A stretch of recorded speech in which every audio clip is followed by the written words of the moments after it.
Bien, mesdames et messieurs, je viens de présenter au Conseil des ministres ce matin le projet de loi de programmation militaire. Ce projet sera examiné par le Parlement cet automne et, je l'espère, revoté avant la fin de l'année. Pour ceux d'entre vous qui êtes des spécialistes, vous en connaissez déjà les grandes lignes.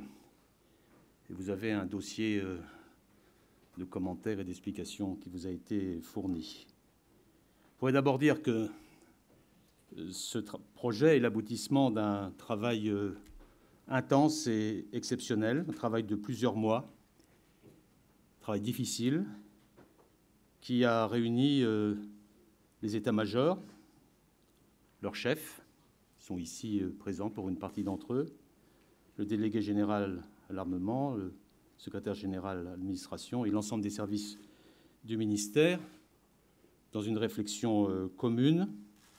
Et je voudrais à ce moment les remercier pour le travail intense qu'ils ont accompli pendant cette période et les remercier pour la réflexion à laquelle ils ont largement contribué. Et si nous pouvons, au terme de ces travaux, être satisfaits de ce projet, c'est que nous n'avons jamais cessé de penser, pendant cette période de préparation, à la raison d'être de notre défense et à l'engagement de celles et ceux qui la servent si bien. Et à cet égard, tout le processus d'élaboration du projet de loi de programmation militaire a été accompagné par l'opération Serval, comme par la manière très professionnelle dont a été géré notre désengagement progressif d'Afghanistan. Et dans toutes ces opérations, nos armées ont, une fois de plus, fait la preuve de leur haute compétence et de leur haute valeur. Ce projet est la première déclinaison concrète des orientations approuvées par le président de la République le 29 avril dernier dans le Livre blanc. Je rappelle, ce Livre blanc a fait l'objet d'un débat au Parlement, à la fois à l'Assemblée nationale et au Sénat. Le Livre blanc fixait un cap. La loi de programmation militaire définit un cadre pour l'évolution de nos forces dans les 6 années qui viennent. Ce projet de loi repose sur un équilibre entre les deux impératifs que nous voulions absolument respecter, celui de notre autonomie stratégique, devant des menaces très évolutives qui ne nous autorisent pas de répit, et celui du redressement des comptes publics, car c'est aussi un enjeu de souveraineté pour notre pays. L'un ne va pas sans l'autre, car notre politique de défense a besoin d'être assise sur des bases solides. Je propose donc une loi de programmation équilibrée. Il faut d'abord dire un mot des ressources financières de la programmation. C'est un cap et un cadre ambitieux que nous fixons. Le budget de la défense est sanctuarisé, puisque le président de la République a décidé de le maintenir à son niveau actuel durant 3 ans, 31,4 milliards, avant qu'il n'augmente légèrement en deuxième période de programmation. Ainsi, entre 2014 et 2019, la nation consacrera à sa défense 190 milliards en euros courants. Et au regard de l'impératif de redressement des finances publiques, je n'ai pas besoin de dire que c'est un effort très significatif qui est ainsi consenti.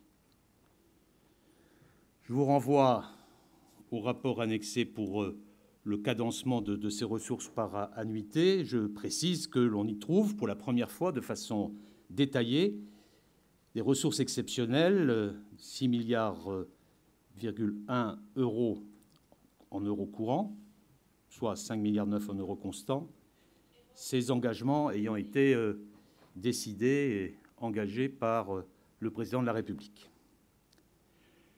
Avec ces ressources, nous resterons l'un des rares pays dans le monde à pouvoir assumer simultanément les trois missions fondamentales que sont la protection du territoire et de la population, la dissuasion nucléaire appuyée sur deux composantes distinctes et complémentaires, et l'intervention sur des théâtres extérieurs pour des missions de gestion de crise ou de guerre.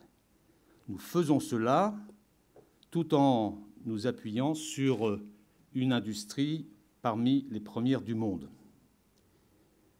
La réunion de ces quatre capacités, ces trois missions fondamentales, et l'existence d'une industrie compétitive et de grande qualité, la réunion de ces quatre capacités est, encore une fois, rare aujourd'hui.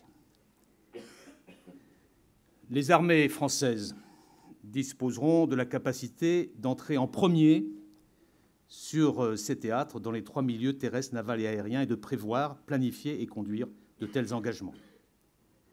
Ces capacités conforteront l'autonomie stratégique de notre pays, qui est la ligne de force du Livre blanc de 2013. Notre industrie de défense, quant à elle, concourt directement à notre autonomie stratégique comme à notre dynamisme économique. Elle est l'une des premières du monde, comme les contrats décrochés récemment aux Émirats viennent encore de le rappeler, et elle doit le demeurer. Les chiffres sont connus, mais on gagne de temps en temps à les rappeler. 4 000 entreprises, dans une grande majorité de PME et de TI, 165 000 emplois directs, qui sont autant d'emplois hautement qualifiés et donc peu délocalisables, un chiffre d'affaires global d'environ 15 milliards d'euros, dont 30 à 40% se fait à l'exportation. Pour la France, c'est un outil exceptionnel dans chacun des 9 grands secteurs qui définissent une puissance militaire: l'aéronautique de combat, les missiles, l'aéronautique de transport, les hélicoptères, les sous-marins, les navires armés de surface, l'armement terrestre, le renseignement, la surveillance et enfin les communications et les réseaux.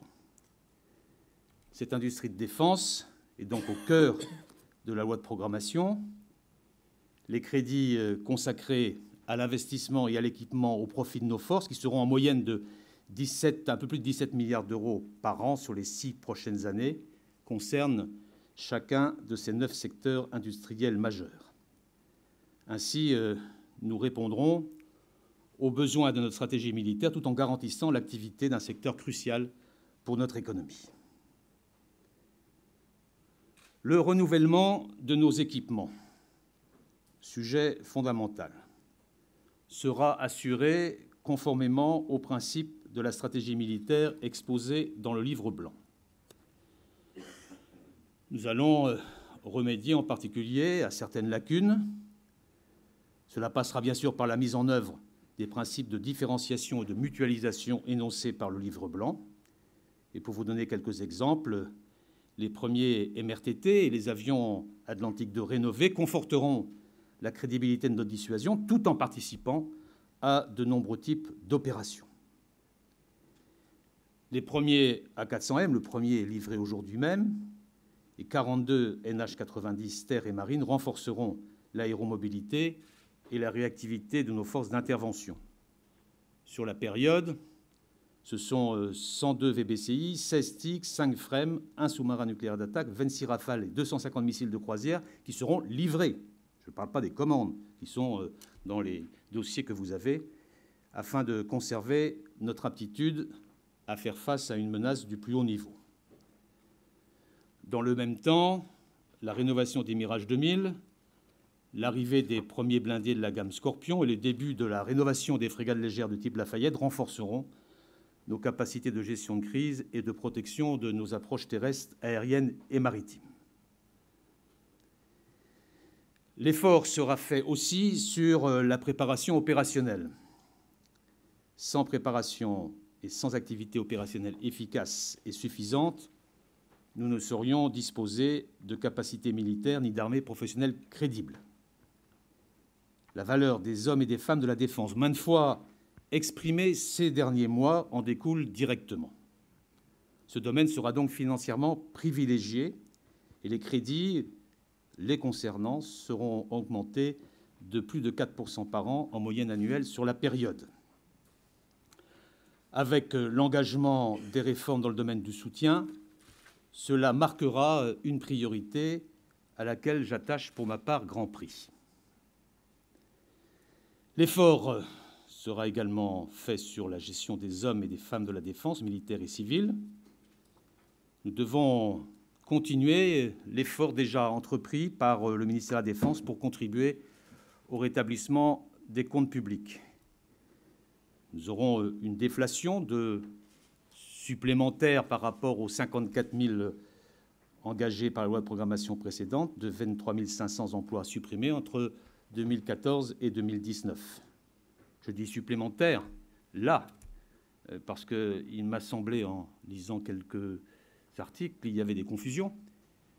Il y a eu 54 000 postes supprimés sous la précédente loi de programmation. Le mouvement n'est pas encore achevé. Et s'ajouteront à ces 54 000, 24 000 et non pas 34 000, comme je peux lire ici ou là, par sans doute des experts qui ont mal lu ou qui ont des insuffisances de comptabilité. Cette évolution est cohérente avec la révision des contrats opérationnels et les objectifs d'économie fixés par le livre blanc. Les effectifs du ministère de la Défense atteindront ainsi 242 700 personnes en 2019. Je mesure bien le prix de ces nouvelles réductions et j'ai tenu à ce qu'elles soient réalisées dans un nouvel esprit, avec une attention renouvelée aux hommes et aux femmes de la défense. J'ai donc pris à cet égard plusieurs décisions qui sont traduites dans la programmation. D'abord, une série de mesures d'accompagnement des déflations est inscrite et financée dans la loi, que ce soit les pécules, la promotion fonctionnelle, les retraites au grade supérieur. Par ailleurs, une période de concertation, d'écoute et d'analyse fonctionnelle confiée au secrétaire général pour l'administration et au directeur des ressources humaines doit précéder tout engagement de réduction. Enfin, et ce n'est pas la moindre orientation, ces déflations seront conduites en privilégiant au maximum la préservation des forces opérationnelles. J'ai évoqué le sujet tout à l'heure, en privilégiant au maximum la préservation des forces opérationnelles qui représenteront au plus un tiers des réductions envisagées. Par ailleurs, un plan d'amélioration de la condition du personnel sera établi et financé par la programmation dans les domaines du logement, de l'aide sociale et du soutien familial, en tenant compte en particulier des suggestions des personnels et des besoins des familles. Enfin, des mesures relatives à la protection juridique des proches des militaires et à la limitation des excès de la judiciarisation des situations de combat sont aussi prévues par cette loi. Les mêmes principes de méthode, concertation, écoute, analyse précise, s'appliqueront aux restructurations qui accompagneront ces déflations et la réorganisation du ministère. J'avancerai dans ce domaine avec le souci constant du contexte territorial, du contexte économique et du contexte social de ces mesures. Un plan d'accompagnement est prévu dans la loi avec un investissement global de 150 millions d'euros pour l'accompagnement économique des territoires les plus affectés. Il sera complété par un dispositif d'aide au profit des PME appuyé par la Banque publique d'investissement. Ne décrivons pas à cet instant les restructurations qui seront mises en œuvre sur le territoire. Nous annoncerons fin septembre les premières décisions pour ce qui concerne 2014, justement parce qu'il faut auparavant les concertations nécessaires et les autres années. Nous attendrons les résultats des études et de la méthode que je viens de rappeler et je prendrai le temps nécessaire pour que les décisions prises soient éclairées et pertinentes, en précisant que les restructurations seront limitées au maximum à la demande du président de la République. Enfin, ce projet de loi est résolument tourné vers la préparation de l'avenir. Son objectif, sa vocation, est d'adapter l'armée d'aujourd'hui aux guerres de demain. Cela se traduit d'abord par les crédits qui seront accordés à la recherche et aux études amont. J'ai décidé de sanctuariser les financements accordés à la recherche et aux études amont pour les 6 ans qui viennent, à hauteur de 730 millions d'euros. Ces crédits bénéficieront au renouvellement de nos composantes nucléaires, à l'espace, à l'avenir de l'aéronautique de combat, à la lutte anti-sous-marine, au renseignement, à la cyberdéfense, pour ne citer que quelques exemples. Cela se traduit ensuite, cette volonté de préparer l'avenir, par les grands projets adaptés aux priorités de l'avenir que nous avons privilégiés. Ainsi, dans le domaine du renseignement, conformément au livre blanc et aux engagements du président de la République, un effort spécifique et important sera engagé. En 2019, à la fin de cette loi de programmation, nous disposerons donc de drones tactiques, de drones mâles, de nouveaux satellites d'observation et de plusieurs autres capteurs d'imagerie et de renseignement électromagnétique embarqués sur des plateformes aériennes, navales ou terrestres. Les 3 satellites CERES auront été développés pour être lancés. Et à ces moyens nouveaux, la loi associe un contrôle parlementaire renforcé qui reposera sur les nouvelles compétences de la délégation parlementaire au renseignement. Dans la préparation de l'avenir, priorité sera accordée aussi aux grands équipements de l'avenir, faisant appel aux meilleures ressources de nos ingénieurs et de nos techniciens, la construction des SNA Barracuda, le développement de nouvelles versions des missiles balistiques M51, le nouveau standard F-3R du Rafale, là pour plus d'1 milliard d'euros, et la conception du futur drone de combat des années 2030 pour 700 millions d'euros. Par ailleurs, nous procéderons au lancement de la rénovation de notre parc blindé léger avec le programme Scorpion, ceci dès 2014. Nous poursuivons la construction des frégates multimissions et la préparation de leur version anti-aérienne.